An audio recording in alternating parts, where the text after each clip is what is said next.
Hello YouTube, Chef Matt Martin here. I am coming to you from outside TD Bank in North New Jersey.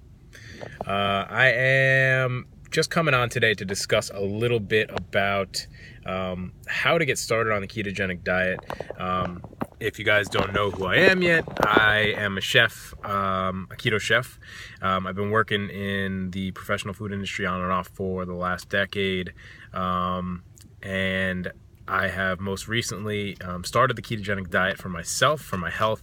I was pretty much lost. I had lost my mind. I'd lost my ability to remember words and to recall vocabulary. I had lost my ability to rattle off lists to my guys on the line. When you're an executive chef, it's really important that you can remember lists of things in order to get the job done. And my mood was all over the place, and I'd been feeling like that for literally an entire decade. On and off, and especially near the end, it had gotten worse. So when I discovered the ketogenic diet, it was like finding water in a desert. So I just wanted to come on here and discuss for all you folks who are interested in the ketogenic diet, in cooking keto, and in exogenous ketones. For all of you, I highly suggest going paleo first for a limited amount of time. I really believe in something called a baseline, a benchmark, if you will, and it's probably something that almost nobody in the United States has felt ever, because it's so rare that somebody is not being bombarded at some point or another over the course of a month by a bunch of chemicals or a bunch of things that they are probably sensitive to. So let's talk about that. How to find the benchmark, how to find the baseline. The best way to find the baseline is to go paleo, and basically, even more than that, it's to eliminate everything. It's to eliminate everything that could possibly cause an insensitivity, cause some sort of intolerance, cause you to get sick in any way, shape, or form. Even if you don't think that that's the case for you, if you don't think you have any sort of gluten intolerance, fine, still cut it out. If you don't think that you have any sort of lactose intolerance, fine, cut it out anyway. If you think that emulsifiers like guar gum and xanthan gum are fine and great because they're quote-unquote natural, fine, cut them out anyway, because guess what? There's a good chance, or at least a small chance, that it could have an effect on you. It could be causing a slight sensitivity that you're not aware of because you haven't reached the point where you can hear your body tell you about it yet.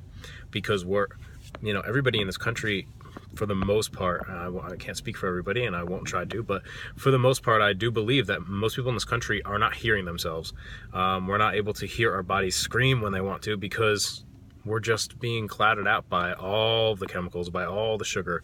So the best way to start keto, the best way to start any diet, but really the best way to start keto is to cut yourself down to nothing.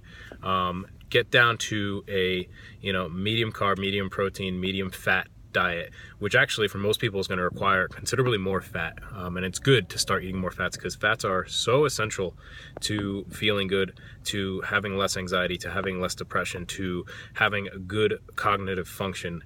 Fats are the most important thing, far more important than protein, and infinitely more important than carbs, because there's no such thing as an essential carb. There's no such thing as an essential saccharide.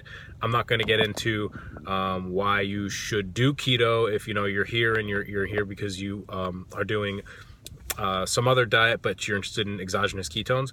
Awesome. I still think you should do paleo. I still think that you should do something with higher fats than probably what you already are doing, and certainly than the USDA would suggest. And I think that you should do this elimination diet in order to find yourself, in order to allow yourself to hear your body scream, because it probably will be screaming.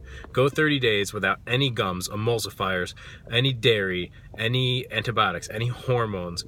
And I'm not telling you to go out and spend a crap load of money on like all this organic stuff. Just doesn't even have to be organic or grass fed, but try your best to cut out all the stuff that's obvious when you have to look it up on Google because you have no idea what it is on the label.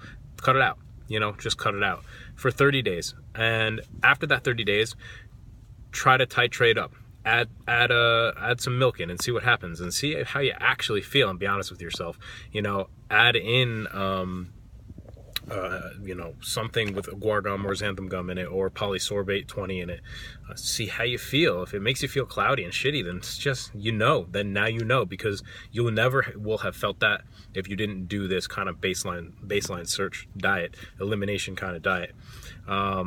And I highly suggest for people that are considering keto that as you increase your fats from the very beginning, you should go slowly. Start out with a few extra tablespoons of olive oil or a few extra tablespoons of coconut oil in the beginning of your day, or throughout the day, to getting up to maybe 3 or 4 over the next couple weeks. And then obviously by the time you get to the end of that 30 days, you'll probably be up to the point where you can probably digest enough fat to be able to do keto. But most people, because we're on a low-fat diet in this country, almost everybody has been for some period of time in their lives, it's very hard for us to go ahead and just start eating 200 grams of fat every day.